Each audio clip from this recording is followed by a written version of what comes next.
मंजुनाथ कर्नाटक के रहने वाले थे। अपनी पत्नी के साथ घाटी घूमने आए थे, जहां आतंकवादियों ने उनको घेर कर बेरहमी से उनकी हत्या कर दी। पहले उनसे उनका धर्म पूछा गया, हिंदू पता चलने पर उन्हें मार दिया। उनकी पत्नी ने आतंकवादियों को कहा कि जब तुमने मेरे पति को मार दिया तो मुझे भी मार दो। तो आतंकवादियों ने उनसे कहा कि हम तुम्हें नहीं मारेंगे, तुम जाओ और ये सारी बातें मोदी को बताओ। इस पूरे हमले में अब तक 28 लोगों की जान गई, जिसमें ज्यादातर हिंदू थे और एक मुस्लिम की भी जान गई है।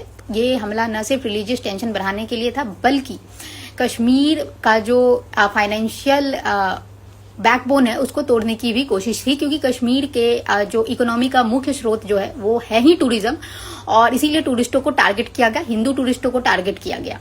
घटना का पूरा जो जिम्मेदारी है वो टीआरएफ ने ली है। ये लश्कर तैयबा का ही एक प्रॉक्सी ग्रुप है जो 2019 से एक्टिव है वहां पर, और कह रहे हैं कि एनआईए की जो रिपोर्ट है उसके मुताबिक 4-5 लोग थे, जिसमें से 2 लोकल थे मिलिटेंट्स, और बाकी जो लोग थे वो पाकिस्तान से बॉर्डर क्रॉस करके आए थे, जिसमें से 2 लोग पश्तो बोल रहे थे, तो इंडीड ही पाकिस्तान के थे। इंडिया में इंडीड ही रिलीजियस टेंशन है और ये किसी से छिपी नहीं है, और इसी में पाकिस्तान और जो टेरर ग्रुप्स हैं उनकी तरफ से फ्यूल डालने की एक कायराना हरकत है। अब ये हमारे मेच्योरिटी के ऊपर है कि हम इसको एक इंटरनल टेंशन मान के आपस में लड़ते हैं, आपस में एक दूसरे को ब्लेम करते हैं, या फिर एक एक्सटर्नल प्रॉब्लम, एक हीनियस टेरर अटैक मानकर केंद्र सरकारों से, जेएंडके गवर्नमेंट से, राज्य सरकार से सवाल करते हैं, पूछते हैं आखिर कहाँ थी आपकी एनआईए, कहाँ थे आपके बड़े बड़े सुरक्षा एजेंसियां, कहाँ था आपका इनपुट, कहाँ था आपका सोर्स, आपको कैसे पता नहीं चला। एक ही प्लेस पर 2000 से ज्यादा पर्यटक में मौजूद है, वहां पर आपका एक भी पुलिस बल नहीं है, लो सिक्योरिटी है।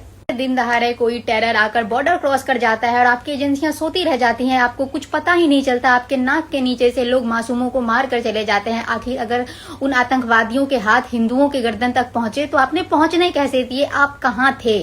आप तो सुरक्षा की जिम्मेदारी लेते हैं ना, आप ये भ्रम फिर क्यों फैलाते हैं कि हमारा देश सुरक्षित है, कश्मीर सुरक्षित है, जब असल में इस तरह से धाराशाही हो जाती है आपकी सुरक्षा एजेंसियां जब बात आतंकवाद की आती है। कैसे वहां पर टीआरएफ 2019 से एक्टिव है और आप अब तक कुछ नहीं कर पाए, बस बैन कर देना सॉल्यूशन नहीं है ना sir. Uri attack, Pulwama attack, अब पहलगाम अटैक, ये तो जबकि अमरनाथ के रजिस्ट्रेशन शुरू हुए हैं, पहलगाम उसका मेन बेस कैंप था, इसी बीच में हिंदुओं को इस तरह से टारगेट किलिंग करके मार देना। आखिर क्यों बार बार इंडिया में इस तरह से टेरर अटैक्स होते हैं सर? आपके नाक के नीचे से आपकी एजेंसियां आखिर कर क्या रही हैं? आखिर क्यों अमेरिका में 9/11 के बाद आज तक एक भी कोई टेरर अटैक नहीं हुआ? ये सारे सवाल सरकार से पूछने बहुत जरूरी हैं। आपको जनता ने एक बहुत बड़ा लंबा अरसा दे दिया है अब सरकार चलाने के लिए। अगर आप अब भी देश की सुरक्षा सुनिश्चित नहीं कर पा रहे हैं, असमर्थ हैं आतंकवाद से लड़ने के खिलाफ, तो you don't deserve this country.